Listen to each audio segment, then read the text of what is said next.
서른 되기 전에 세계여행 한번 떠나자. 그때 기준의 서른이었던 이유는 그 정도면은 제법 잘 살고 있을 것 같아서. 돈도 좀 땡겨놓고 네. 형편없었죠. 살아보니까 20대 때 30대 때 이런 거 해보면 정말 좋다. 남들은 좀 뜯어 말리는데 자꾸 하고 싶은 뭔가가 있다면 그걸 해볼 수 있는 가장 최적의 나이이지 않을까, 20, 30대가. 왜냐면 그때 해보지 않으면 자기 자신을 좋아하기 어려워지는 것 같아요. 그럼 그거는 한번 해보는 게 좋을 것 같아, 그 나이 때. 그리고 그 결과를 오롯이 책임을 져보는 거예요. 그게 똥물일 수도 있고 꽃길이라고는 안 했다. 안 했다.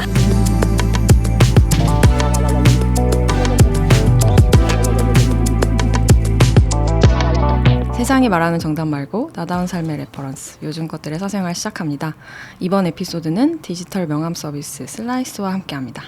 안녕하세요 여러분, 요즘사 스토리파인더 혜민입니다. 여러분의 인생은 순탄하신가요? 사실 마냥 순탄한 사람이 어디 있겠습니까? 계획대로 되지 않는 게 인생이죠. 게다가 평범한 삶의 경로를 벗어나고자 한다면 인생은 더 예상치 못한 방향으로 흘러가게 됩니다. 정답대로 살지 않아도 괜찮다고 말하는 요즘사이긴 하지만 그게 꽃길일 거라고 한 적은 없거든요. 가시덤불을 선택한 만큼 우여곡절과 산전수전은 사실 이미 예약된 일이기도 하죠. 그럼에도 불구하고 이 길을 한번 가보는 것, 그 산전수전마저 나답게 겪고 나아가는 것, 그게 나답게 산 사람들의 특징이 아닐까 싶은데요. 오늘은 그 산전수전의 대명사들을 한번 모셔봤습니다. 정해진 삶의 경로를 벗어나면 어떤 일까지 겪을 수 있나 궁금하지 않으신가요? 그러면 인사를 나눠볼까요? 안녕하세요. 안녕하세요. 아마 얼굴만 딱 보고 하시는 분도 계시긴 하겠지만 네, 좀 소개 잠깐 부탁드릴게요. 저는 글 쓰는 작가이자 또 운동하는 트레이너로 일하고 있는 위선임이라고 합니다. 네, 저는 만화 그리고 가방 팔고 있는 김멋지라고 합니다. 네, 반갑습니다. 사실 저희가 좀 몇 년 전에 처음 뵙고 또 한 번 중간에 다른 인터뷰로 또 뵙고 그리고 되게 오랜만에 뵙는 건데 제가 약간 이런 주제를 생각하면서 정말 유쾌하게 자기 길을 가시는 분들을 좀 모시고 한바탕 좀 깔깔 웃으면서 좀 얘기를 하고 싶다 이런 생각을 했을 때 딱 두 분이 떠올랐거든요. 네. 네, 그래서 감사하네요. 오늘 되게 오랜만에 이렇게 대화를 나눌 수 있어서 너무너무 기대가 되고요. 일단 두 분 소개를 잠깐 해주시긴 했지만 두 분의 관계에 대해서 또 궁금하신 분들이 있을 것 같아요. 두 분은 어떤 관계신지 얘기해 주실 수 있나요? 저희는 지금 소름 돋게도 22년 차 친구로 접어들었고요. 깜짝 놀랐어요. 계산을 해보고. 네. 와, 진짜. 너무 소름 돋는데. 찐친. 네. 22년 차 친구고 지금 같이 산 지는 8년 차 동거인이고요. 커플은 아닙니다. 네. 가끔 오해하지 말라. 예. 친구고요. 이제는 친구만으로는 설명하기 좀 어려운 것 같아요. 네, 거의 가족이라고 할 수도 있고 왼수기도 하고요. 이 친구를 몰랐던 시간보다 알았던 시간이 인생에서 더 긴 시간이 돼버렸으니까. 맞아요. 와. 넘어섰어요. 네. 맞아요. 그래서 전 세계 인구를 통틀어서 가장 서로를 잘 아는 존재이지 않을까 그런 생각을 맞아. 합니다. 진짜 혈육보다도 더. 맞아요. 그렇죠. 네.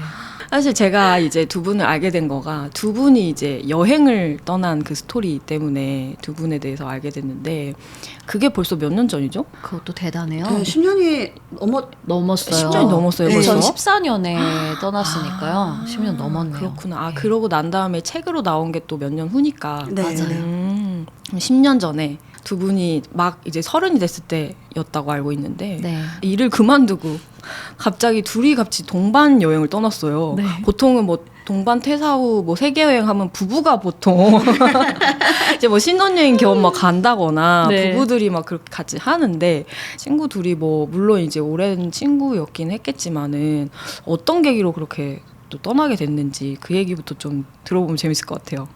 제가 질렀고 이 친구를 꼬드겼어요. 아 진짜? 네. 저는 여행을 정말 원해서 갔다기보다 당시에 다니고 있던 회사를 너무너무 그만두고 싶었는데 그 그만두려면 저에게 명분이 필요하다고 생각했어요.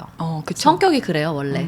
항상 막 뭔가를 되게 도전적으로 막 해나가는 사람으로 많이 포장이 되어 있는데 포장지를 잘 묶어놨어요. 지금. 리본 예쁘게 묶어놨지만 네. 사실은 항상 좀 남에게 보여지는 그 모습이나 이런 것들에 대한 강박 이런 것들이 있어서 당시에도 퇴사를 하려면 뭔가 이유, 명분 이런 게 필요하다고 생각을 했고 그래서 가져왔던 게 세계 여행이었어요. 그렇구나. 다른 선택지들을 다 고민을 했지만 뭐 이직, 창업 뭐 이런 것들 근데 다 좀 탐탁치 않았고 그래서 그때 그냥 그 명분 중에 떠올랐던 게 여행이었거든요. 둘이 여행을 대학교 때 좀 여러 번 갔었어요. 그 여행의 기억이 너무 좋았다 보니까 술을 또 거나하게 먹고 첫 차를 기다리며 택시비는 비싸니까 첫 차를 기다리며 홍대 놀이터에서 그네를 타다가 취해서 뱉은 말 중에 세계여행이 있었거든요. 우리 30 되기 전에 세계여행 한번 떠나자. 그리고 술 취해서 뱉은 말이었고 그때 기준에 30이었던 이유는 그 정도면은 제법 잘 살고 있을 것 같아서 돈도 좀 땡겨줬고 네. 이렇게 뭐 전세 정도도 있고 뭐 차도 하나 있지 않을까 그 어린 나이에는 그렇게 생각을 했는데 네. 그 정도에는 세계 여행을 갈 만한 돈을 가지고 있지 않을까 생각을 해서 뱉었었는데 이 친구가 퇴사의 명분으로 그때의 기억을 가져와서 저한테 다시 꺼내놓은 거죠. 그때 당시 어땠어요? 실제로 좀 돈이 모여 있었고 약간 갈 만한 상황이었나요? 제가 생각하던 30살은 아니었고요. 형편없었죠. 형편이 없어서 그냥 가진 것만 다 가지고 떠나자. 그리고 그 돈으로 우리가 실컷 여행을 할 수 없을 거란 것도 알고 있었어요. 먼저 여행을 가셨던 분들한테 들어봤을 때 좀 모자랄 것 같아서 워킹홀리데이 비자도 저희가 받아가지고 거기서 출국을 일하면서 했어요. 그럼 좀 할 수 있겠다. 네. 돈을 벌자. 가서. 가서 벌자. 네, 그랬죠. 그래서 미리 비자를 취득하고 갔었어요. 워홀 비자를. 네. 그래도 나름 준비를 좀 하고 그것만 준비했던 것 같아요. 그것만 준비하고 얼마 정도 그럼 모았던 거예요? 워홀 하기 전에. 한 1,500만 원? 그 정도였던 것 같은데. 둘이 합쳐가지고. 네. 저희가 막 대단한 뭐 큰 기업에서 일을 하는 것도 아니었고 취업을 하고 나서 학자금 대출을 갚느라고 또 돈을 또 많이 또 그쵸. 썼고 네. 그러다 보니까 모아놓은 게 생각보다 또 맞아. 많이 안 서른에 되더라고요. 솔직히 예. 누가 돈이 있어. 맞아요. 진짜 귀여웠어요. 진짜 박박 긁어 모아도 정말 얼마 안 되더라고요. 맞아. 그때 그러면은 뭐 며칠 정도 가자 뭐 이런 것도 처음에 정하셨던 거예요? 돈 다 떨어지면 오자였는데 1년은 넘지 않을까? 뭐 그 대략적으로 그런 생각은 했어요. 왜냐하면 중간에 일도 하고 여행도 하고 이러다 보면 1년은 넘지 않을까? 뭐 이렇게 생각했었던 걸로 기억해요. 맞아요. 근데 그게 실질적으로 한 2년 정도 됐죠. 나중에 네. 다 네. 하고 나니까. 한 보름 모자란 2년. 어. 네, 한 718일 정도였어요. 718일. 네. 718일을 갑자기 30에 회사를 둘 다 그만두고 떠나버렸는데 네. 가기 전에 조금 그런 얘기도 많이 들으셨을 것 같아요. 주변 뭐 부모님이나 동료나 한창 이제 일하고 이제 뭐 승진해야 되고 뭐 그럴 나이라고 늘 생각을 하잖아요. 어땠어요? 멋지 부모님은 좀 네. 힘들어 하셨죠? 아 네. 진짜? 네. 저는 원래 제멋대로 계속 살았어서 그 친구들은 세계여행이라는 거에 대해서 좀 놀라긴 했지만 그럴 수도 있겠다 했지만 부모님께서는 많이 놀래셨고 위험할 것 같으니까 말려보려고 하셨지만 또 그게 되나요? 뭘 하기 위해 떠난다 뭐 이렇게 말씀을 하셨어요? 뭐 있어 보이는 건 다 갖다 붙였던 것 같은데 제대로 기억이 안 나요. 그때도 박박 긁어 모아서 뭐 이유를 이 막 경험이 뭐 나의 인생에 엄청나게 큰 도움을 줄 것이고 나의 뭐 시야는 넓어질 것이며 대단하게 효도할 것이고. 그렇지. 갔다 와서 선희님 어땠어요? 저는 이게 참 뭔가 스토리 맥락상 이 반대가 있었어야 되는데 반대가 전 없었구나. 없었어요. 다행이네. 네, 저는 엄마도 찬성을 해줬고 너무 지지해줬고요. 그리고 주위에서도 다 멋있다고 얘기해줘서 사실 그때 좀 뽕에 찼어요. 이거다. 이거다. 멋진 진짜. 나. 멋진 나. 세계여행 가는 나. 그거에 좀 치 취했었던 것 같아요. 그러면은 약간 뒤로 더 돌아가서 그 전에는 두 분이 뭐 어떤 일들을 하셨었어요? 당시 저는 HRD 그 인적자원 개발하는 회사에서 네, 교육을 기획하고 운영하는 일들 하고 있었고요. 진짜 지금이랑 되게 상상할 수 완전 없는. 다르죠. 맞아요. 제 커리어 패스를 보면 진짜 중구난방이거든요. 그러니까, 엄청 다양한 일들을 하셨잖아요. 저는 패션 업계에 몸을 담그고 디자이너로 일을 하고 있었어요. 멋지도 그렇고 저도 그렇고 계속 직업의 종류나 방향이 계속 바뀌었거든요. 그러니까요. 근데 이 정도 나이가 되고 계속 직업이 좀 바뀌어가는 거를 찾아가다 보니까 맥락은 있더라고요. 멋지는 멋지는 항상 무언가를 만들어내는 어. 무에서 유를 만들어내는 크리에이티브한 일 쪽을 하고요. 그거에 맞아. 흥미를 느껴 하고요. 저는 어떻게 이렇게 중구난방이지? 왜 나는 뭐 하는 사람이지? 이런 생각을 했는데 저한테도 맥락이 있었던 게 저는 항상 그 당시에 제 인생의 문제를 해결하는데 급급했고 그 해결하는 거를 깊게 파다가 그걸 곧 직업으로 직업으로. 삼게 됐었어요. 그러면은 그 HR을 하기 전에도 좀 몇 번 직업이 바뀌셨던 거예요? 그때는 직업이랄 게 없이 그냥 아르바이트만 했었고요. 대학교 졸업하고 바로 갔었던 직업이 HRD 쪽이었는데 그때 그 직업을 선택하게 된 이유도 제가 의료학을 같이 전공을 했는데 이 친구에 비해서 너무 못하고 와 진짜 저에 비해서 못하는 게 아니라 그냥 객관적으로 못했어요.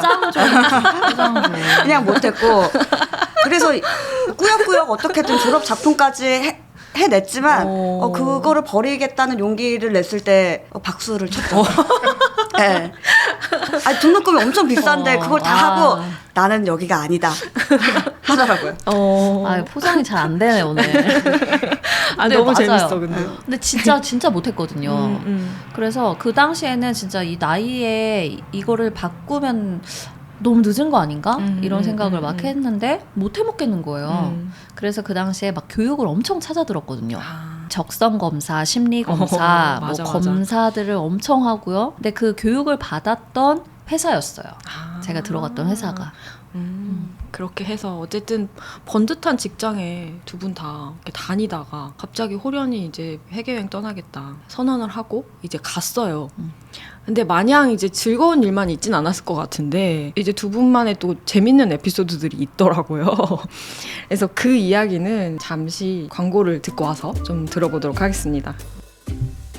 잠시 차 한잔 하면서 오늘 에피소드를 제작 지원해준 디지털 명함 서비스 슬라이스에 대해서 소개해드리려고 합니다. 여러분은 명함을 언제 어떻게 좀 사용하고 계신가요? 저는 크리에이터이자 개인 사업자라서 이렇게 오늘처럼 인터뷰하는 날이나 광고주를 만날 때 또는 행사장에 참석했을 때 명함을 쓸 일이 종종 생기는데요. 상황별로 제가 어필하고 싶은 타이틀이 좀 달라지기도 하는데 그럴 때 종이 명함은 좀 내용을 바꾸기가 어렵잖아요. 또 이 작은 종이 명함에 나를 표현할 수 있는 단어들도 너무 한정돼 있어서 좀 답답하다라는 생각이 들곤 했었는데요. 근데 저 같은 사람한테 딱 좋은 디지털 명함 서비스가 나왔더라고요. 바로 슬라이스인데요. 슬라이스는 이 NFC 카드 한 장이면 다 해결이 되더라고요. 이렇게 저의 NFC 카드를 상대방의 스마트폰에 태깅을 하면 바로 제 명함 프로필이 뜨는 방식인데요. 제가 이걸 며칠 사용해 봤는데 상대방은 슬라이스 앱이 없어도 명함 프로필이 웹페이지로 바로 뜨고 연락처로 저장을 할 수 있더라고요. 그래서 너무 간편했고요. 또 일단 이런 방식 자체가 좀 신기하다 보니까 기억을 남기기에도 좀 좋겠다는 생각이 들었어요.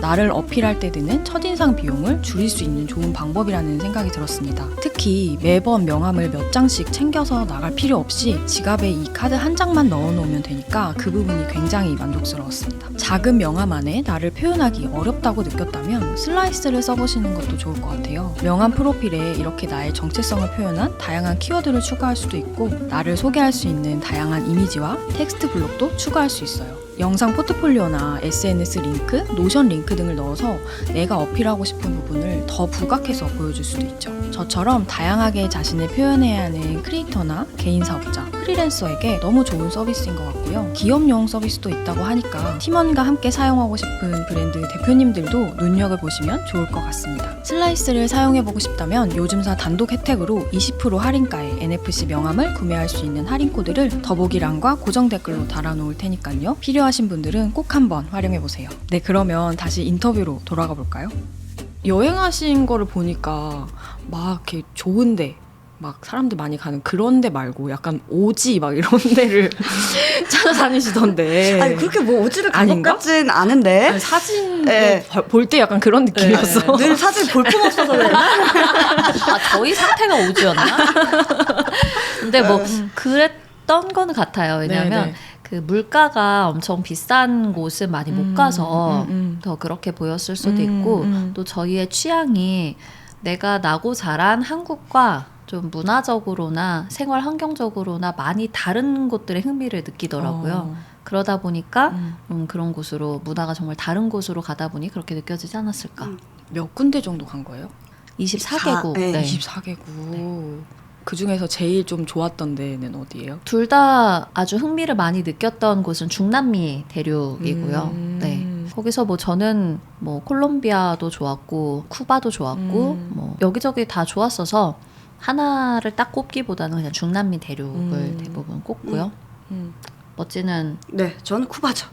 단연코 쿠바를 네, 좋아하더라고요. 대학교 다닐 때 부에나비스타 소셜클럽 음악을 듣고 맞아. 내가 저 말레콘에 앉아 있어야 되겠다. 쿠바에 그 생각을 했는데 쿠바에 진짜 가서 말레콘에 앉아 있었을 때 너무 좋았고 쿠바에서 너무 좋은 여행자들도 만났고 그 나라 자체가 굉장히 또 돌아가는 시스템이 생소한 나라라서 맞아. 되게 즐겁게 여행을 했어요.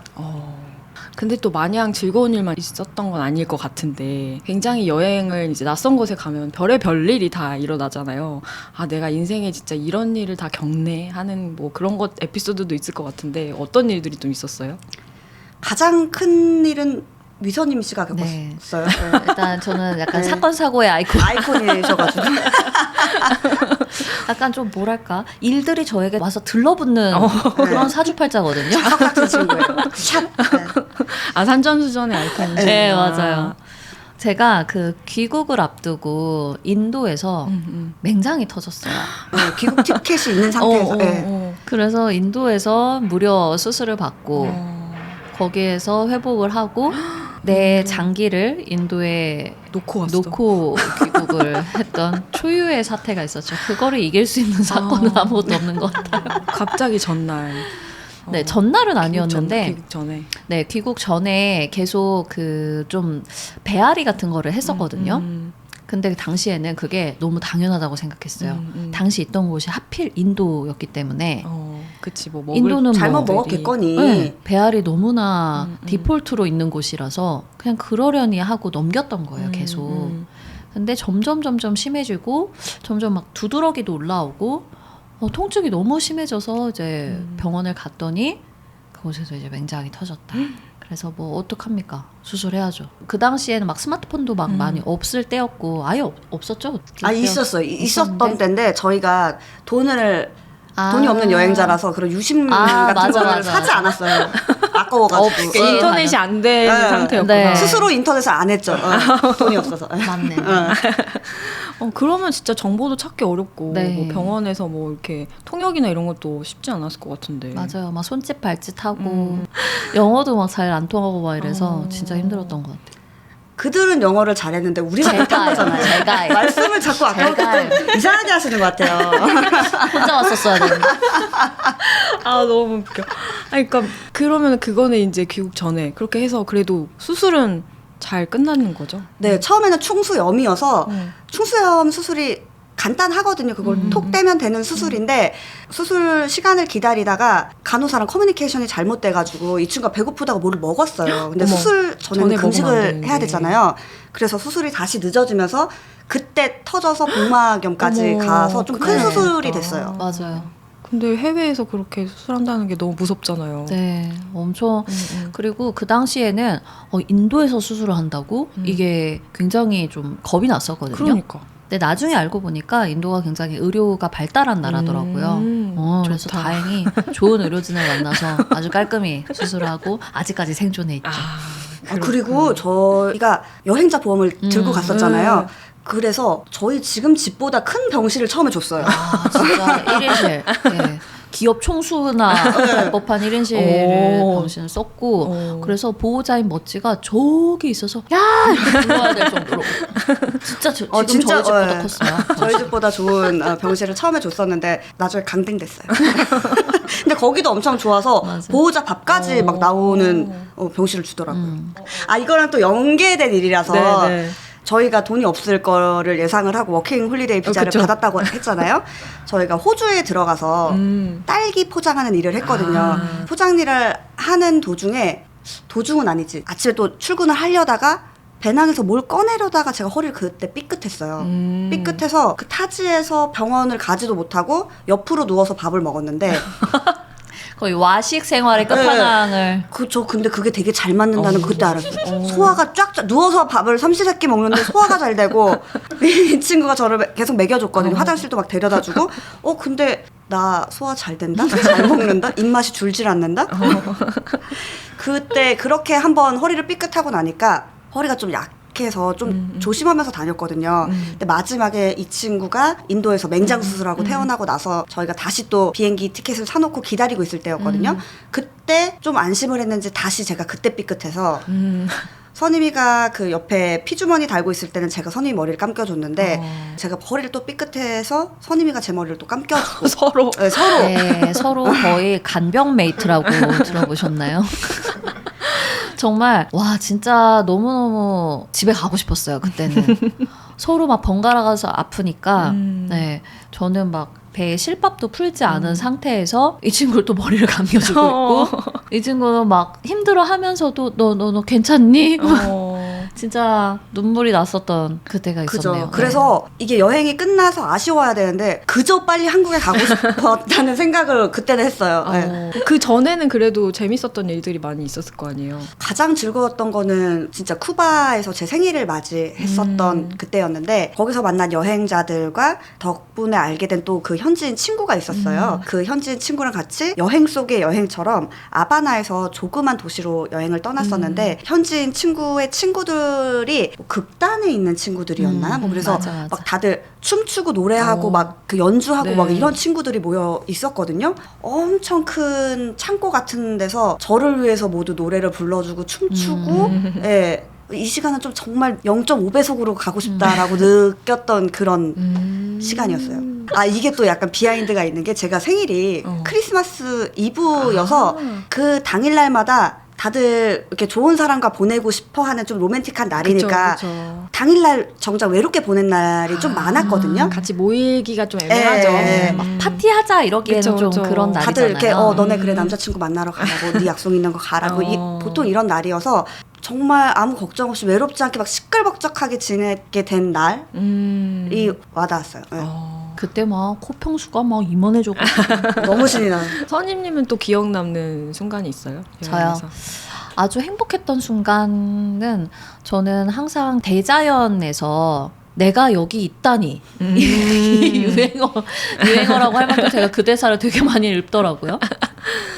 근데 그 자연 자체가 엄청 저에게 뭔가를 줬다기보다 이 공간에 여기에 지금 내가 와 있다는 있다. 사실이 굉장히 뿌듯하고 맞아, 맞아. 좋더라고요. 그거를 실감하는 그 순간이 항상 좀 뿌듯하고 기분이 좋았어요. 그래서 자기한테 취해 있을 때 나오는 톤이 너무 좀 연극 톤으로 하니까 뭐 내가 여기 있다니 그래서 그게 좀 유행어가 됐어요. 웃겨서. 예. 뮤지컬 한 거예요.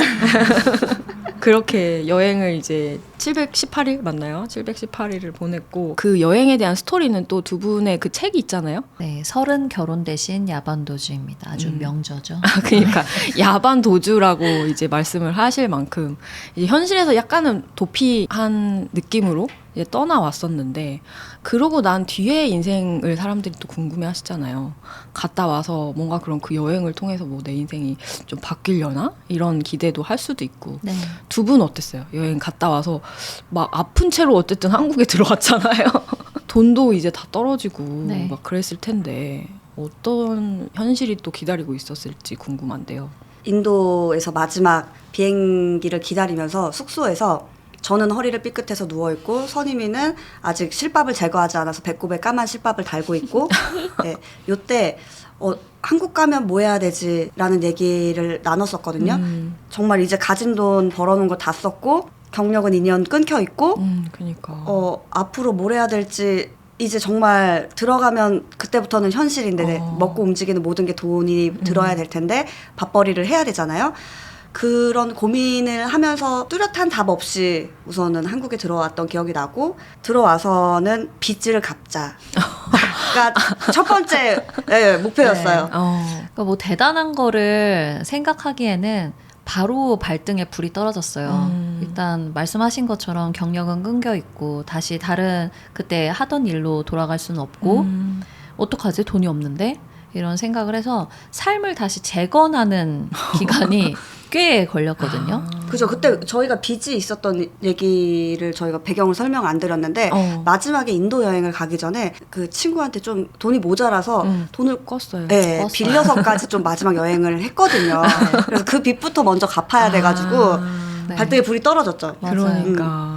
그리고 또 2년이나 해외를 나갔다 오면은 내 삶을 다시 재건하는데 꽤나 많은 행정적인 일들이 필요하더라고요. 그렇죠. 네, 뭐 주민등록상에는 이 사람은 살아있는 사람이지만 국세청이 보자면 저는 없는 사람인 거예요. 아, 여기서 세금을 낸 적이 네, 없으니까. 계속 소득도 없고 그래서 막 했었던 게 일단 뭐 휴대폰도 그때 여행하다가 아프리카에서 소매치기 당했거든요. 그래서 휴대폰도 없고 아무것도 없는 그냥 진짜 자연인인 거예요. 자연인 진짜. 그 자체. 자연인 그 자체여서 일단 휴대폰 공기계를 친구에게 좀 얻어서 통신사에 다시 가입을 하고 건강보험도 다시 재개하고 뭐 국민연금 막 이런 것들 있죠. 다시 내가 이 나라의 국민으로서 경제활동을 할 수 있다는 그런 증명들을 하는 것이 꽤나 오래 걸렸고요. 그 다음에는 바로 이제 멋지가 얘기했던 것처럼 빚을 갚기 위해서 진짜 일용직 알바들을 하기 시작했어요. 아, 진짜? 네.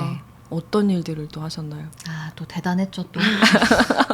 저희가 그 의류를 정리하고 분류하는 일을 잠깐 한 10일 동안 했나요? 더 했나요? 그거보다는 더 했던 네. 것 같은데 아무튼 단기 아르바이트였거든요. 네. 의류 그 창고 같은 데서 네. 분류하고 뭐 정리하고 이런 아르바이트였는데 당시에 페이스북을 되게 활성화해서 막 사용하던 때여서 거기에 올라온 진짜 간단한 아르바이트 공고였는데 마침 제가 살고 있는 지역과 좀 가까운 곳이었어요. 그리고 뭐 급여도 나쁘지 않고 지금 당장 지급할 수 있다는 그 멘트에 덜컥 제가 또 항상 또 그 사건 사고의 아이콘인 제가 같이 가자 또 꼬드겼죠. 그래서 갔는데 그곳이 굉장히 좀 많은 사업주 분들이 동업을 하셔서 이제 뭔가 설계한 그런 창고 같은 곳이었는데 사장님들의 관계가 엄청나게 막 얽혀 있는 거예요. 그래서 그 짧은 시간 동안 아르바이트를 하면서 별일이 좀 다 있었어요. 저희가 의류학과였다는 이유로 사장님들이 어여쁘게 봐주셨고 저희 나이대가 저희밖에 없고 다 어른분들이셔가지고 컴퓨터 엑셀 프로그램을 다룰 수 있다는 거에 저희가 승진을 한 번 했고요. 그 짧은 시간에. 바로 출근하자마자 승진을 했고요. 승진을 해서 저희 뭐 데스크도 또 따로 박스 데스크도 따로 차려지고 또 그 와중에 사장님이 한 7분인가 계셨는데 뭐 파벌이 갈라져서 저희가 막 따로 불려가가지고 뭐 행동 지침을 또 받기도 했고 그러면서 뭐 버라이어티 했어요. 그 안에서의 사내 정치도 굉장했고요. 하지만 월급만 제대로 주신다면, 일급만 제대로 주신다면야 저희가 그 일을 해서 빚을 갚았어요. 아, 진짜? 네. 그거 다 해가지고. 네. 근데 빚만 갚으면 되는 거 아니잖아. 내 그렇죠. 생활비도 있어야 되는데. 네. 또 무슨 다른 일도 또 구하셔 하셨어요? 이제 그때 또 막 여기저기 아르바이트를 하려던 그때 마침 여행 관련된 일들이 들어오기 시작했어요. 맞아, 네, 맞아. 뭐 강연도 들어오기도 하고 뭐 인터뷰도 들어오고 이런저런 일들이 들어왔었는데 정말 다양한 종류의 일들이었거든요.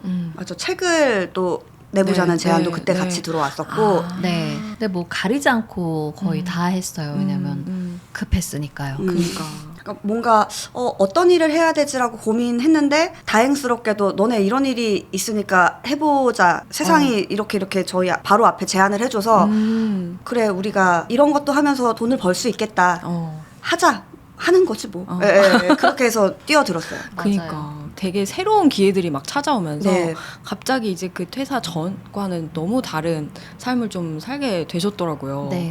또 되게 놀라운 게 방송국에서 작가로 또 스카웃을 당하셨잖아요. 그게 되게 신기한 에피소드로 저 기억을 하고 있는데 어떻게 된 거예요? 그거는? 그러니까 이런 모든 여러 군데서 제안을 해주신 게 다 블로그에서 시작을 했어요. 그러니까. 이 친구가 타고난 관종이다 보니까 자기가 생각했을 때 이 세계여행이라는 삶의 큰 이벤트죠. 회사까지 관두고 가는 거니까 큰 이벤트를 좀 다른 사람이랑 나누고 싶었나 봐요. 그래서 블로그에 우리의 여행 준비하는 것부터 여행 과정을 좀 다른 사람들도 알 수 있게 적자. 그래서 블로그를 시작을 했던 건데 여러 가지 뭐 관련 분들이 와서 봐주시는 분도 계셨나 봐요. 그중에 저희한테 제안 주신 PD님도 계셨는데 구성을 보고 얘네가 굉장히 작가적 능력이 있는 친구들이구나. 그렇게 생각을 하셨대요. 그래서 나중에 이 친구들이 한국 오면 기회 되면 같이 뭔가 일을 해봐도 좋겠다라고 생각을 하셨던 게 거의 저희 초반, 여행 출발해서 초반이었고, 그러고 나서 2년 뒤에 한국에 돌아왔다는 걸 아셨을 때 손을 내밀어 주신 거죠. 2년을 기다렸던 거네요, 진짜. 네, 뭐 저희만 기다려주셨던 건 아니에요. 네. 근데 뭐 PD님이 나중에 말씀을 하시더라고요. 계속 군대에 있을 때 여자친구 편지 기다리는 것처럼 너희 블로그에 여행기 올라오면 계속 막 봤다 이러면서 귀국했을 때 다른 직업을 갖기 전에 빠르게 연락을 해야겠다 이런 생각을 하셔서 블로그에 그 안부글에다가 이렇게 네네. 제안을 해주셨어요. 이렇게 장문으로 엄청 막 써주셨거든요. 그리고 이제 마지막 멘트가 이제 우리가 만날 때가 된 것 같다. 한번 만나서 뭐 기획 얘기나 뭐 이런 걸 해보자. 이렇게 거기까지 딱 읽고 나서 저는 멋지한테 속지 마 이거 사기야. 이랬어요. 그니까 그걸 누가 믿어 갑자기. 뭐 말도 안 된다고 생각했고 그랬는데 정말 사실이었어요.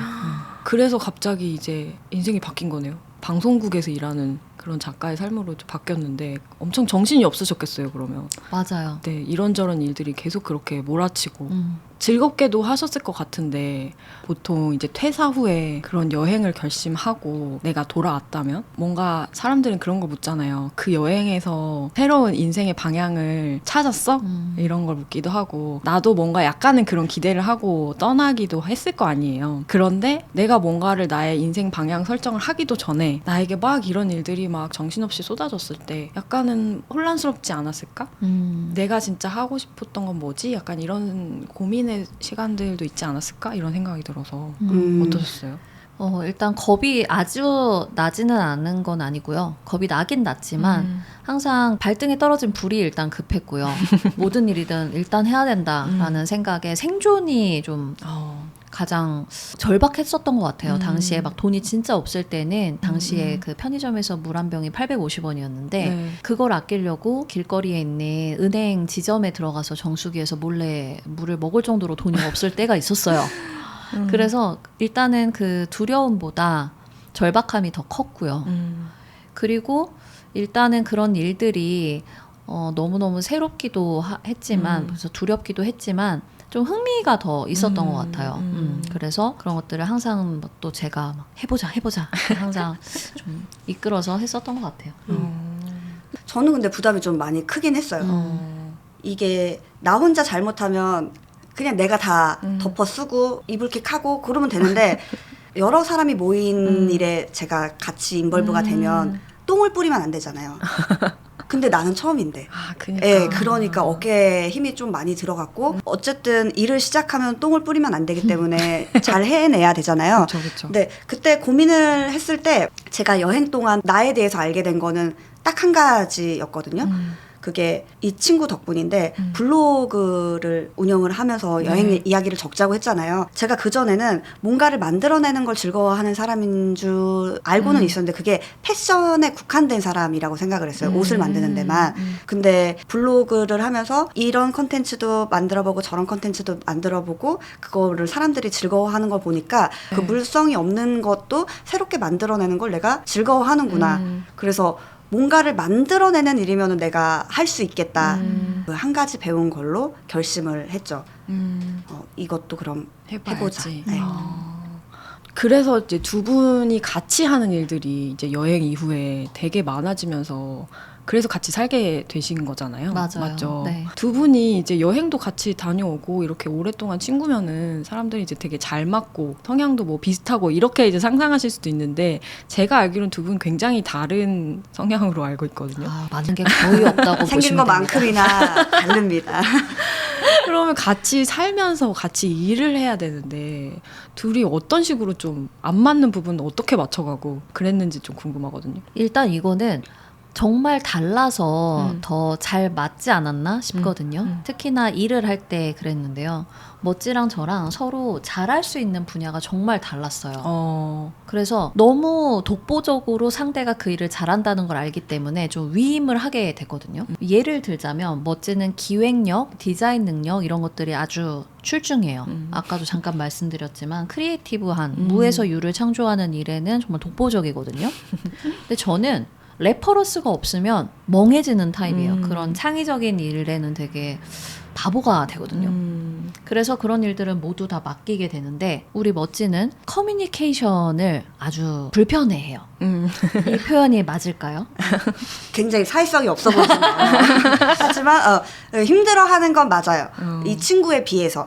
그래서 이 친구가 그걸 되게 월등히 잘 하기 때문에 저희의 일을 어떤 느낌으로 했냐면 집으로 따졌을 때 기초 토대 공사를 하고 기둥 세워서 이렇게 하면 이 친구가 벽지나 막 이런 걸 예쁘게 발라가지고 사람들한테 자, 이 집을 보세요. 네, 이런 느낌으로 역할이 분담이 돼서 저희가 굴러갔어요. 맞아요. 당장 오늘만 생각해도 오늘의 연락 뭐 이런 날짜 뭐 이런 거를 다 조율을 저랑 하셨잖아요. 그럼 그렇죠. 항상 맞아요, 그런 건 맞아요. 제가 항상 해요. 네. 선임님이랑 연락을 하죠. 근데 이제 거기서 제가 이제 물어오죠. 일을 물어오고 그쵸. 그다음에 던져요. 이렇게 됐어. 이렇게 해야 돼. 그러면 여기가 차차차차 뭔가 이제 골조를 만들고 그거를 제가 그 안에 인테리어 같은 걸 하고 더 예쁘게 리본 묶어서 세상에 내놓는 이건 또 제가 하고요. 그래서 상호 보완이 좀 잘 됐던 것 같아요. 그때 어쨌든 뭔가 여행을 다녀와서 여행 인플루언서라고 해야 될까요? 약간 이런 활동도 하셨고 네. 방송국에서도 활동을 하셨고 그렇게 열심히 막 활동을 하다가 어느 날 갑자기 사라지셨던 기간이 있어요. 그때 뭐 어떤 일이 있었는지. 그때 현대인들의 아마 필수 요즘 덕목이지 않을까 싶어요. 번아웃과 우울증이 차례로 찾아왔어요. 먼저 제가 겪었고 그다음에 이어서 멋지가 바톤 터치를 받아서 갔는데 지금 생각해 보자면 그 수없이 많은 일, 새로운 일들을 하면서 좀 에너지가 많이 털려서 과부하가 왔던 것 같아요. 뭐 사람들이 물 들어올 때 노저으라고 그랬는데 노를 너무 세게 줬다가 뺑글뺑글 돈 거죠. 그러네. 네, 당시에는 또 막 빚도 갚아야 되고 돈도 벌어야 되고 이런 생각을 막 했었고 그리고 나름의 그 뭐 아까도 말씀드렸지만 뽕에 찼던 시기도 있었고 그래서 정말 가열차게 달렸거든요. 근데 이게 다 새로운 일이다 보니까 뭔가 노하우랄 게 쌓일 틈이 없이 또 새로운 일을 하고 또 새로운 일을 하고 이렇게 된 거예요. 근데 그러면서 드리는 리소스가 엄청났던 거죠. 정신적으로든 신체적으로든 시간적으로든. 근데 그런 것들이 스스로를 소진시킨다는 거를 미처 깨닫지 못할 정도로 바빴어요. 내가 나를 돌아볼 시간도 없이 네. 그냥 다음 거 또 해야 되고 앞에 이제 쌓인 것들이 너무 많으니까. 맞아요. 그래서 당시에 그 제 상태를 생각을 해보자면 제 관심사는 제가 아니었어요, 당시에. 너무 외부에 내가 해야 되는 일에 포커스가 맞춰져 있어서 그 일을 하느라 스스로 좀 많이 타버린 거를 아주 많은 시간이 흐르고 또 신체적으로나 정신적으로나 증상이 나타나기 시작했을 때 비로소 인지를 했던 거죠. 사람들이 이제 겉으로 볼 때는 너무 잘 됐다 둘이. 맞아요. 그렇게 갔다 와가지고 막 이런저런 일도 많이 하고 유명해지고 그래서 막 잘 됐다 했을 텐데 두 분은 또 내 안에서는 그런 힘든 일들을 겪고 있었던 거네요. 네. 이제 얘가 좀 괜찮아질 때쯤 어떻게 그렇게 그것도 이렇게 바톤 터치를 해? 바톤 터치가 잘 됐어요. 막 바쁘게 움직였던 삶이 전 세계적으로 그 코로나가 돌면서 맞아. 여행 뭐 이런 일들이 뚝 끊기고. 멈출 수밖에 없었거든요. 맞아. 그 방송 프로그램도 점점 코로나가 길어지니까 계속 더 이어나갈 수 없었고 그러면서 일이 한 번에 다 모두 끊겼는데 그때 끊기고 나니까 쫙 퍼졌어요. 그 네. 긴장감이 확 풀어진 거구나. 네, 그때 저도 번아웃이 세게 와가지고 그냥 아무것도 안 해야 되겠다. 그래서 그냥 정말 아무것도 안 하고 있어요. 정말 누워서 천장만 바라봤어요. 그래서 어떻게 그러면은 그 시간들을 좀 견디고 다시 극복할 수 있었던 거예요? 일단 많은 시도들을 했었고요. 뭐 하나로 극복을 했었다고 딱 짚기에는 어려운 것 같아요. 모든 많은 시도들이 조금씩 그걸 뚫고 나올 수 있는 힘이 되지 않았을까 싶은데, 그럼에도 불구하고 아주 큰 도움이 됐었던 그 마지막 뭔가 깔딱고개 같은 게 넘게 도와줬던 게 저는 좀 운동이었어요. 항상 그 의사 선생님들이 늘 하시는 말씀이잖아요. 레파토리잖아요. 맞아. 그분들의. 맞아. 운동해야 된다. 어. 귓등으로도 안 들었거든요. 그러니까 안 들려. 안 그 말할 들려요. 때는 안 들려. 그러니까 사람이 그 깊게 음. 진창에 빠져봐야. 빠져봐서 숨이 헐떡 거려야 맞아. 그 말이 들리는 것 같아요. 맞아. 뒤돌아보면은 정말 많이 들었거든요. 음. 특히나 제가 그 번아웃 우울증으로 신경정신과 오래 다닐 때 선생님들이 항상 강조하셨었어요. 운동을. 근데 안 했죠. 그때는 안 했고. 안 했죠. 근데 더 이제 힘들어지고 다른 방법들이 안 통한다는 거를 깨달았을 때 이걸 해봐야겠다 이런 생각이 들어서 운동을 시작을 했고, 그게 저를 그 마지막에 계속 이 물 수면에서 빠져나올 것 같은데 다시 잠기고 나올 것 같은데 다시 잠기고 이 상태였거든요.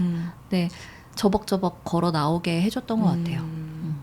진짜 와닿는다. 저도 약간 그런 경험이 있어가지고 네. 작년에 약간 그랬거든요. 맞아요. 읽었어요. 인생에 처음으로 지금 운동을 하고 있거든요. 그래서 진짜 인생에 처음으로 그렇게 말을 많이 들었는데 이제서야 해보고 있는데 정말 좀 삶이 달라지긴 하더라고요. 맞아요. 저는 시간이 좀 필요했던 것 같아요. 그래서 그냥 저한테 시간을 줬어요. 아무것도 하지 않을 시간을 줘서 그 시간이 모두 다 끝난 후에 가장 두려웠던 건 진짜 이제 또 뭐 하지? 먹고 살아야 되잖아요. 근데 인도 침대 위에서 했던 생각처럼 또 경력은 또 뭐야, 경력이 막 이것도 했다가 저것도 했다가 저것도 했다가 근데 뭐 또 막 다 뚝뚝 끊겨 있고 그렇다고 내가 여행 작가를 했지만 지금 여행을 다니고 있는 건 아니고 방송 프로그램의 작가로 일을 했지만 또 예능 작가로 일을 할 수 있는 건 아니고 패션 디자인은 안 한 지 너무 오래됐고 정말 뭘 해야 될지 진짜로 정말 넓은 벌판에 혼자 서 있는 것 같은 거예요. 그래서 어느 방향으로 가야 될지 간도 안 잡히는, 그때 한참 쉬고 나서 가장 괴로웠던 거는 그 시간이었어요. 그러니까 진짜 이제 또 뭘 해서 돈을 버냐 였고, 그때 가장 좀 힘이 됐던 건 옛날부터 그림 그리는 거를 좋아했으니까 그림 일기를 짧게씩 그려서 내가 좋아하니까 그런 거 그냥 그래서 올려보자. 그렇게 시작했던 게 지금은 제 일상 얘기도 하고 요리하고 술 마시고 이런 거 너무 좋아하는데 그런 레시피들 올려서 보여드리고 그렇게 지금 그리고 있어요. 너무 재밌잖아요. 내용이 두 분의 딱 그 캐릭터가 담겨가지고, 그리고 선임님 이야기도 종종 등장하고 네. 같이 사니까 어쩔 수 없이 지금 인기가 굉장히 많잖아요. 그래도 아니에요? 팔로워가 꽤 엄청 늘었어요. 많다고 하자. 뭐 했다 안 했다 뭐 이런 시기들도 있었고 그쵸. 해서 막 내로라 하는 그런 팔로워라고 말하지 못하지만 저 소중한 독자님들이 그쵸. 제 만화를 즐겨주시고 계세요. 유망주죠, 유망주. 맞아. 그 두 분이 어쨌든 바톤 터치로 그래도 서로를 또 돌봐주는 시간이 또 많이 도움이 됐을 것 같은데 제일 고마웠던 게 어떤 거예요?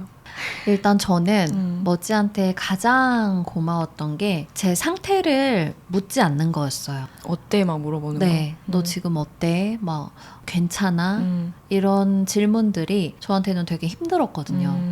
근데 머지는 그 질문을 진짜 안 하더라고요. 정말 관심이 없었던 걸까? 무슨 말씀이세요? 진짜 그 질문을 힘들어할 걸 알고 네. 질문 안 하신 거죠? 네. 근데 그게 배려가 느껴졌고 그게 가장 고마웠어요. 그래서 진짜. 바톤 터치를 했을 때 저는 바로 느낄 수 있었거든요. 왜냐면 미리 겪었잖아요. 얘 지금 그 상태다. 네, 저 자식 저기 들어갔네. 늪에 저벅저벅 들어가는 게 보이더라고요. 근데 끌어내줄 정도의 힘이 없었어요. 당시에는 제가 막 이제 뭐 운동을 시작하고 막 괜찮아지려는 상태여서 그냥 그때 다짐했어요. 저도 얘가 해줬던 것처럼 묻지 않고 그냥 시간을 줘야겠다. 그런 생각을 해서 그때 제가 멋지한테 했던 말은, 당시가 여름이었거든요. 한 7월 초쯤이었는데 이번 연도 말까지는 아무것도 하려고 하지 말고 아무것도 되려고 하지 말고 그냥 너에게 충분한 시간을 줘라. 이런 말들을 했었던 게 기억나요. 그게 너무 고마웠어서 똑같이 갚고 싶었어요. 멋지님은 그 말 들었을 때 어땠어요? 별 생각 없었구나. 아니, 이 친구가 말을 해주든 안 해주든 저는 좀 쉬었을 것 같긴 한데 그렇게 또 용기 그래도 괜찮다고 해주면은 힘이 되죠. 그리고 내가 진짜 뭐 아무것도 없어도 뭐 얘가 뭐 밥이라도 뭐 해주고 하겠지. 뭐. 그냥 서로에 대한 신뢰가 있으니까 사실 말을 안 해도 그냥 믿고 있었던 게 아닐까. 그렇게 해서 서로의 돌봄 안에서 하나씩 이런저런 시도를 해보다가 어쨌든 그 번아웃도 이렇게 극복해서 이렇게 나오게 되신 거잖아요. 네. 각자의 뭔가 좋아하는 일들을 하나씩 찾고 그게 결국엔 지금 또 새롭게 하는 몇 번째 직업이죠? 몇 번째 직업이 N번째 직업이 되신 것 같은데 그렇죠? 그 일들을 하면서 그러면 좀 진짜 수면 위로 많이 올라오게 되신 거예요? 생활들이. 네. 뭐 저도 운동을 하면서 그냥 관념 속에만 살았다는 생각이 많이 들더라고요. 내가 내 의지만으로 어떻게 해보려고 했었는데 이것은 의지 이전에 먼저 육체로 해야 되는 일들이었구나 라는 거를 처음으로 깨달으면서 그 터널을 빠져나올 수 있었고요. 그러면서 이제 그거를 다른 사람들에게 알려주고 싶었어요. 그러니까 저랑 비슷한 사람이 참 제 주위에도 많거든요. 그러니까. 혜민님도 운동을 처음 시작하셨다고 맞아요. 하셨잖아요. 이런 사람 정말 많아요. 저뿐만이 아니라. 근데 그런 사람들을 알려주고 싶었어요. 그게 제 성향인가 봐요. 내가 뭔가를 깨닫고 알게 되고 이게 좋다는 걸 알면은 알려주고 싶고 일단 멋지한테 먼저 알려주고 알려주고 싶었고. 네. 그치 가장 가까운 사람이니까. 맞아요. 네. 어땠어요 근데? 그래서 저는 선임이한테 굉장히 고마워했던 건 저를 좀 건강하게 살게 해주는 사람인 것 같아요. 본인이 먼저 다 겪어보고 시행착오 해서 알게 된 것들이 있잖아요. 그거를 제가 부담스러워하지 않는 선에서 이렇게 먹이를 하나씩 쥐어주면서 과자를 하나씩 떨어뜨려가면서 이리 오렴 여기가 건강한 삶이란다 이렇게 해서 저를 좀 인도를 해주거든요. 저도 그래서 운동을 시작하게 됐고 그러면서 꽤 많이 좋아졌어요. 활력도 생기고. 네. 약간 드라마 같으면 네. 정말 이런 일들을 막 다 겪고 나서 이제부터는 또 행복하게 살았답니다라는 식으로 펼쳐지지만 인생은 또 그렇지가 않잖아요. 맞아요. 또 다른 시련이 또 계속 찾아오고 또 내가 이거 딱 해놓으면 또 뭐가 일어나고 해서 그러는데 최근에 또 산전수전 2탄을 또 찍고 계시다는 소문이 있어가지고 네. 또 이게 무슨 일이에요? 또 이게 자석처럼 선임이에게 착 달라붙는. 진짜 딱 산전수전 아이콘이야. 네, 맞아요. 그 번아웃 우울증을 겪고 꽤나 힘든 시간을 겪고 나서 이제 운동을 통해서 그러니까. 많이 회복을 했고 그걸 직업으로도 삼아서 맞아요. 이제 일을 열심히 했고 그 가치를 많은 사람들에게 알리고자 그 일을 시작을 했는데요. 일을 하면서 또 많은 힘든 사건들이 있었어요. 일하던 센터에서 임금 체불을 당해서 진짜. 네, 퇴사를 했고요. 지금 소송 중이고요. 그리고 소송이라는 게 내가 너무 힘들잖아요. 맞아요. 그거 내가 다 증명해야 되고 일상이 많이 무너지더라고요. 망가지죠. 네. 그리고 또 그 돈 문제뿐만을 넘어서서 다 인간에 대한 신뢰가 좀 많이 깨졌고요. 그래서 내가 예전에 그 사람에게 가졌던 그 마음을 다시 회복할 수 있을까? 이게 좀 어려웠어요. 그랬구나. 그래서 그거를 극복하는데 좀 많은 시간이 필요했었던 것 같고요. 그래서 한 2계절 정도를 또 날려 먹었거든요, 인생에서. 진짜. 그래서 그거 처리하고 계속 불려가고 네, 계속 막. 불려다니고 처리하고 지금도 처리가 안 되는데요. 그 와중에 또 새끼발가락 부러지셔가지고 네? 집에서 또 치과 하셨잖아요. 왜 이런 일들은 이렇게 한꺼번에 오는 종합 거야. 선물 세트처럼 오는 건지. 집에서 회전의자 어머. 타고 다녔거든요. 걸으면 안 된다 그래가지고. 이. 네.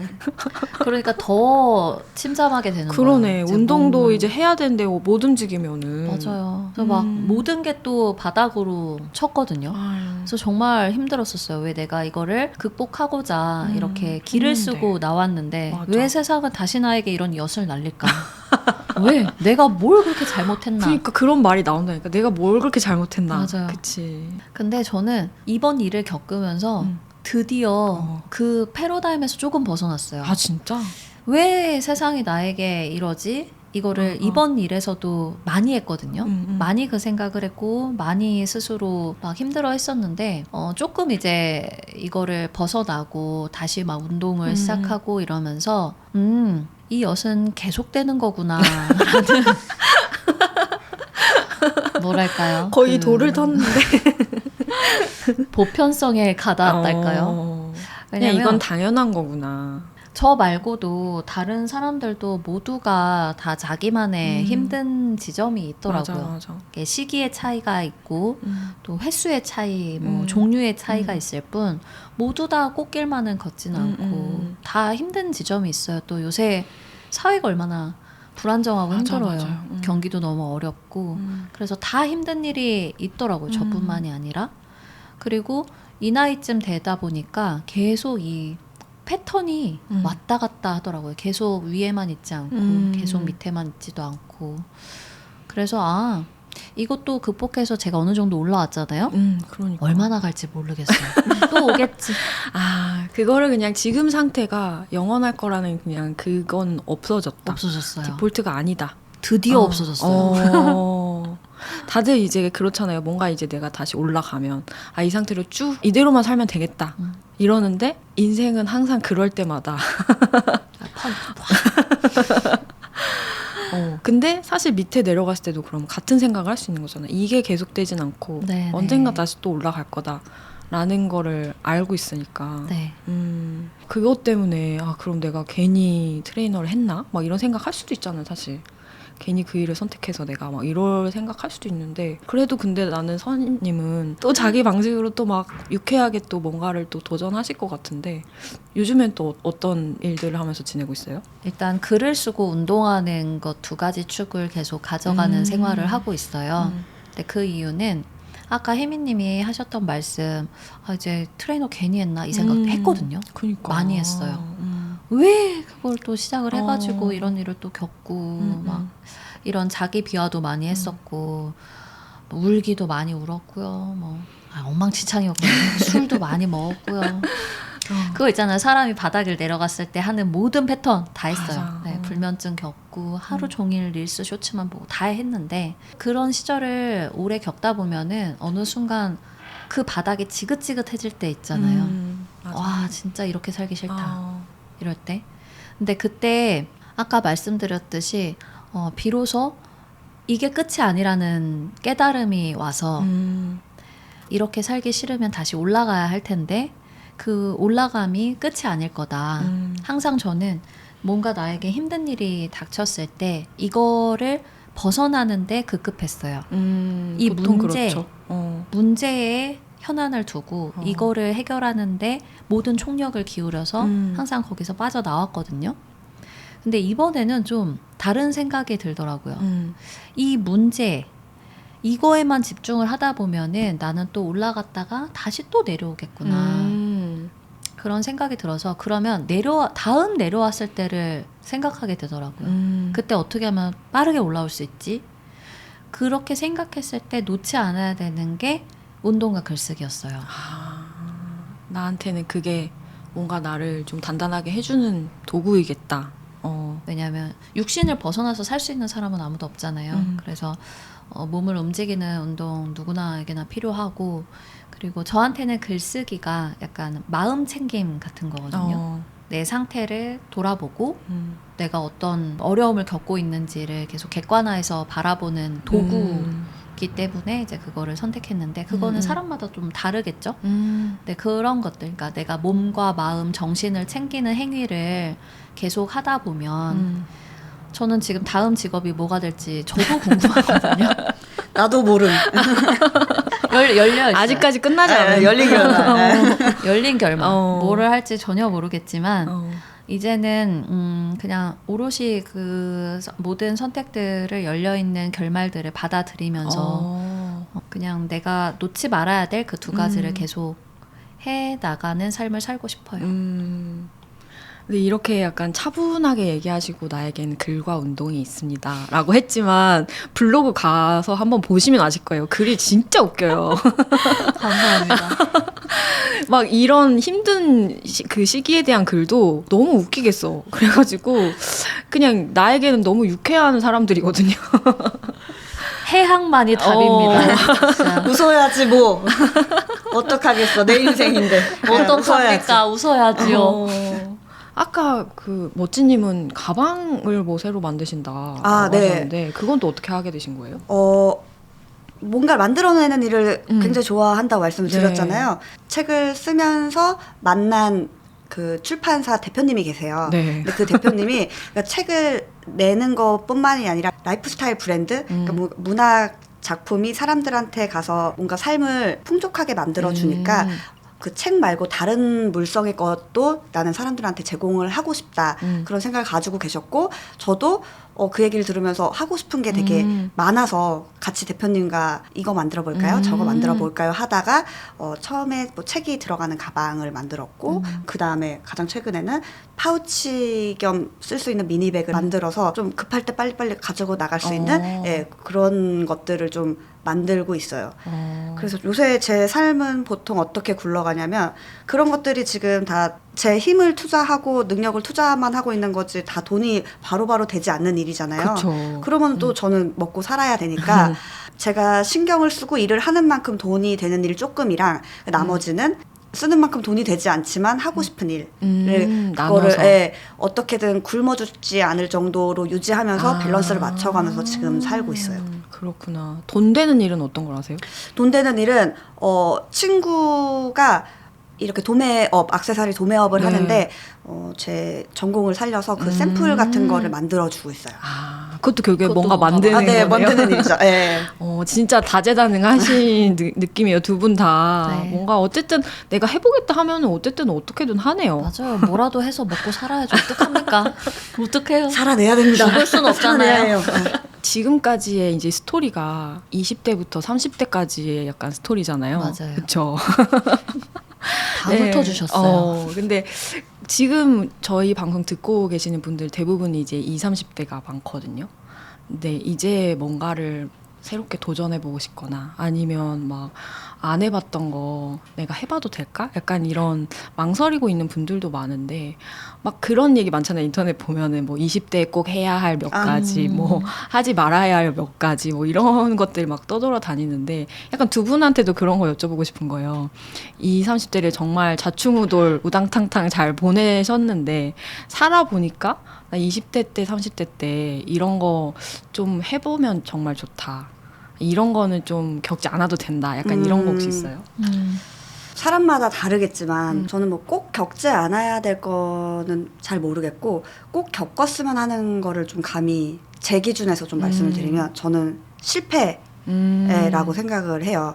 그러니까 요새 그 회기물이 인기 있잖아요. 회기물. 네. 그래서 자고 일어났는데 내가 후회했던 그 시점으로 돌아가서 맞아. 이 모든 기억을 가지고 뭐 돈도 벌고 뭐 누구도 살리고 막 엄청나게 막 잘 나가는 뭐 이런 것들이 그러니까 막 쾌감을 주고 나도 뭐 약간 세이브 포인트가 있어서 그때도 다시 돌아가서 이렇게 살면 내가 이 지식을 가지고 그런 실수를 반복하지 않을 텐데 뭐 이렇게 생각할 수 있는데 그건 현실에서 일어나지 않는 일이니까. 맞아. 근데 저는 그 실패를 거듭하는 게 현실에서 일어나는 회기물의 한 형태가 되지 않을까 뭐 그런 생각을 하거든요. 다시 돌아가서 내가 그렇게 살 수는 없으니까 책임질 게 가장 적은 나이 잖아요. 20, 30대는 그쵸. 점점 더 나이를 들어갈수록 책임져야 될 것들이 많이 생길 텐데 그게 가장 적을 때 이것저것 해보고 실패를 하고 그 실패를 하면 당연히 다음엔 이렇게 하지 말아야지 이게 좀 더 나답네 이런 데이터가 많이 쌓이니까 그래서 실패를 자주 거듭하고 어쨌든 실패를 한다는 건 뭔가를 시도했다는 거니까 뭔가 많이 시도하고 많이 실패해서 가장 나다운 삶을 살아가는 데 도움이 되셨으면 좋겠어요. 저는 이 질문은 굉장히 개인차가 많을 것 그쵸? 같다고 생각해요. 그래서 요새 뭐 카드 뉴스나 막 이런 걸로 20, 30대 꼭 뭐 해야 할 몇 가지 막 이런 거 있잖아요.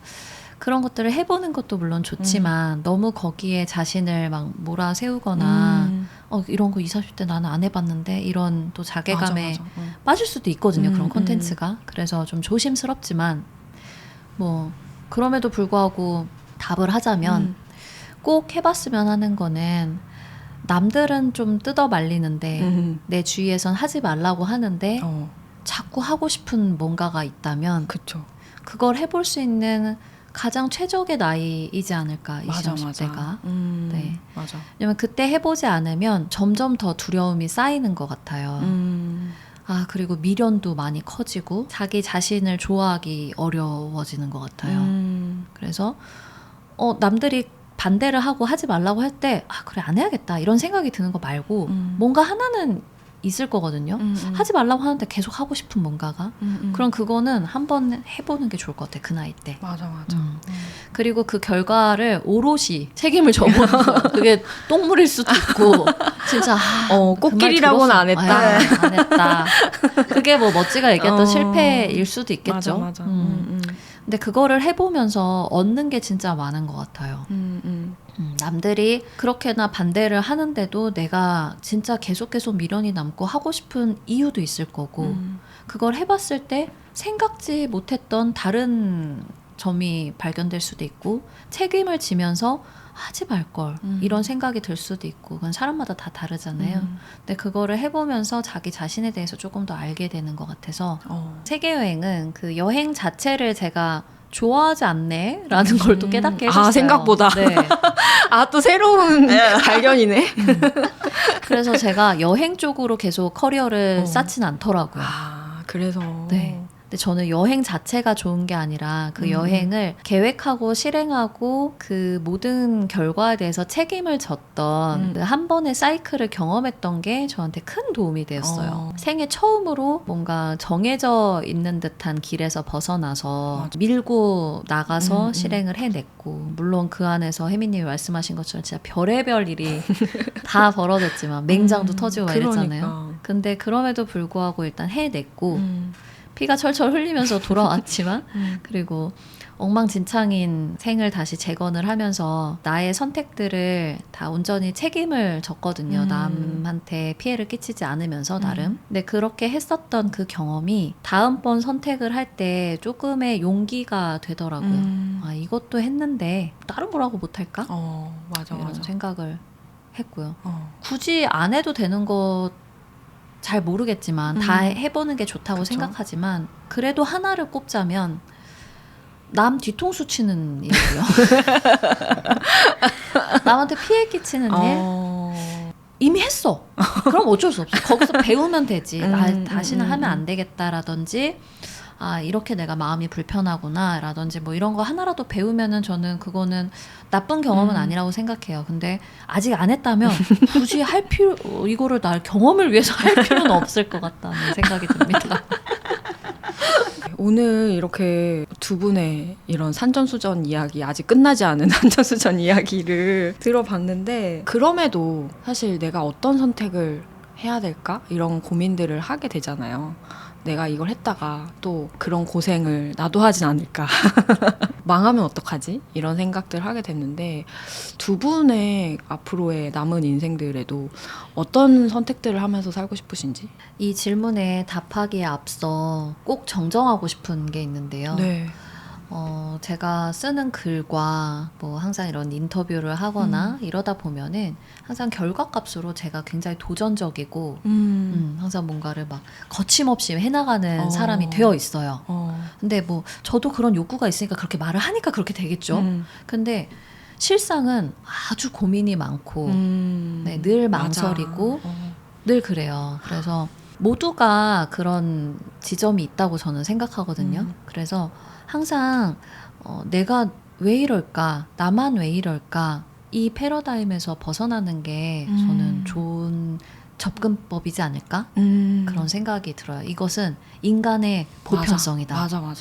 인간이라는 진짜, 게 원래 이렇게 생겨 먹었다. 네. 그렇게 아무 거침없이 선택하는 사람은 생각보다 없다. 없어요. 물론 있겠죠. 아주 소수가. 근데 그분들은 그런 일을 안 해도 대단해요. 이미 그렇게 태어났기 때문에 아주 소수가. 근데 대부분의 사람들은 그렇지 않단 말이죠. 맞아. 네. 너무 맞아요.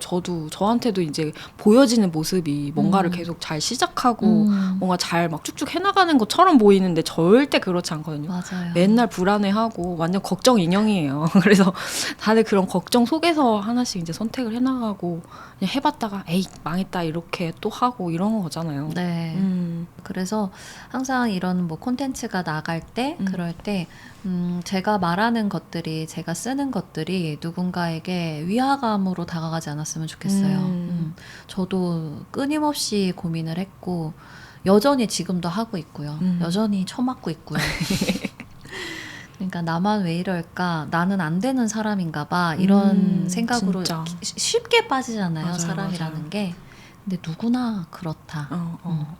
그래서 저는 뭐 하나의 작은 팁을 드리자면은 네. 제가 그런 스스로에 대한 자괴감 그리고 실망감, 나만 왜 이러지? 이런 패러다임에서 벗어날 수 있었던 그 계기가 인간이라는 내가 가진 그 속성을 좀 보편화해서 찾는 거였거든요. 그게 저는 접근 방식이 제가 좋아하는 책이었어요. 그래서 인간의 진화론이라든지 심리학 이런 것들 있잖아요. 그러니까 나를 벗어나서 인간이라는 테두리 안에서 나를 보게 되면 조금 더 이해가 되는 것들이 있더라고요. 인간은 원래 이래. 이런 거. 원래 망설이고 원래 고민하고 두려워하고 이게 본성이기 때문에 스스로를 너무 자책하지 말고 이게 선사시대부터 이어져온 유전자라서 이런 것이다. 그냥 인정하고 대신 현대사회가 너무 예전과는 다르게 세팅이 돼버렸기 때문에 맞아. 급격하게 그래서 지금은 이 망설이고 막 이런 게 예전에는 도움이 됐지만 지금 사회에서는 도움이 안 되니까 이거를 내가 이해하고 그 다음에 조금이라도 극복을 해보려고 다 이런데 내가 조금 더 다른 선택을 하면은 좀 더 나아질 수 있다는 생각을 하고 조금씩 시도해보는 거 그게 저의 작은 팁입니다. 제가 그랬고요. 그래서 앞으로의 또 삶에 시련들이 또 올 수도 있고 아니면 또 새롭게 뭔가가 너 이거 해볼래? 이런 것도 올 수도 있잖아요. 그럴 때 어떠실 것 같아요? 해볼 것 같아요. 결국엔 또 해본다. 네. 이제는 내가 뭐 계획한 대로 인생이 흘러가지도 않고 하고 싶은 걸 다 할 수도 없고 하기 싫다고 다 피할 수도 없다는 걸 알기 때문에 제안이 들어왔을 때 정말 뭐 말도 안 되는 것이 아니라면 해보고자 합니다. 저희 대화를 들으면서 느낀 건데 네. 위선임 씨의 묘비명은 나중에 묘비 돌아가셨을 때 정말 저희 죽음까지 가셨군요.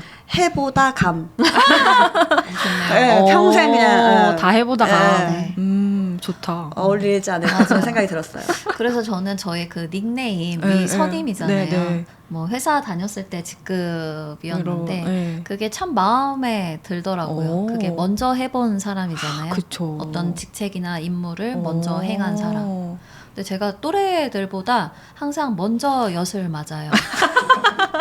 한 반보 앞서 반보 앞서 먼저. 네, 반보 앞서 먼저 진창에도 빠지고 그러거든요. 그런 레퍼런스가 다른 사람한테 너무 소중한 그런 게 된답니다. 네, 맞아요. 그래서, 먼저 가봤다 내가 그 길, 먼저 내가 굴러봤다. 그 스탠스로 나가려고 합니다. 멋진님도 한번 들어보고 싶어요. 그럼 고민을 하는 분들한테 좀 조언을 해주셔도 좋을 것 같고.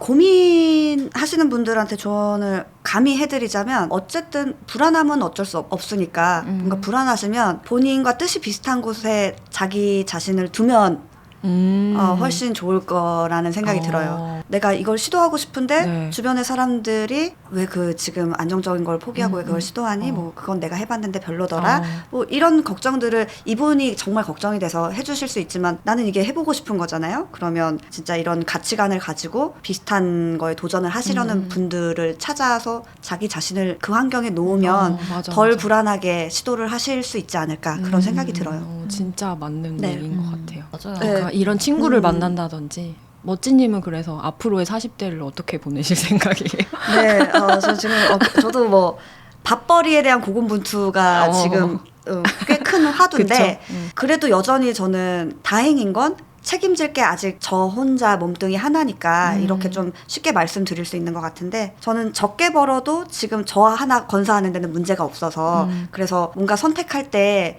더 많은 거 책임을 갖지 않고 선택을 할 수 있거든요. 그래서 내일이 기대되는 삶 말고 내일뿐만이 아니라 오늘도 기대되는 삶이 있는 선택을 하려고 해요. 미래를 위해 뭐 계속 참는 게 아니라 오늘도 즐거우면 좋잖아요. 인생 기니까 대신 그 책임은 오롯이 져야겠죠. 아직은 좀 더 해보고 싶고 재미있어 보이는 일에 도전을 하고 책임지고 나머지 시간에 돈을 벌고 네, 그러려고 합니다. 한잔하고. 네, 한잔하고 좋습니다. 네, 털어버려야죠. 두 분 또 같이 이렇게 한잔 하는 거 너무 좋아하시잖아요. 그 고민과 걱정이 수용성이어서 이게 알코올에 녹습니다. 아, 갑자기 그게 알코올로 보통 샤워로 풀지 않나요? 아닙니다. 저는 그게 소주로 가나요? 저 알코올로- 소주로 가는 건 처음 알코올로 들었는데. 뿅? 저도 네. 처음 듣는데요. 왜냐하면 겉에 있지 않아요. 속에 있잖아요. 고민은. 신박한 접근이네요. 네. 새로운 접근이 있어. 네, 오늘 너무 재밌었습니다. 재밌었어요. 네, 그 고생길의 이야기까지 너무 재밌게 생생하게 또 들려주셔서 너무너무 감사하고요. 들으시면서 또 두 분에게 또 하고 싶은 얘기들 있으실 것 같아서 댓글로 해주시면 또 놀러 오셔가지고 대댓도 좀 달아주시고 네. 해주시면 좋을 것 같습니다. 아, 그리고 제가 두 분한테 일상을 좀 단단하게 만들어주는, 삶을 좀 긍정할 수 있는 도구들 요청을 드렸어요. 그래서 그 도구들은 요즘사 멤버십 회원이 되시면 툴박스 콘텐츠로 만나볼 수 있습니다. 그리고 요즘사의 콘텐츠는 이제 유튜브 영상뿐만 아니라 애플 팟캐스트, 스포티파이, 팟빵 등 오디오 채널에서도 라디오처럼 들으실 수 있습니다. 출퇴근길에 작업하면서 편하게 들어주시면 좋을 것 같습니다. 그러면 저희는 다음 주에 만나고요. 두 분과 인사를 나눌게요. 너무 오늘 감사했습니다. 감사합니다.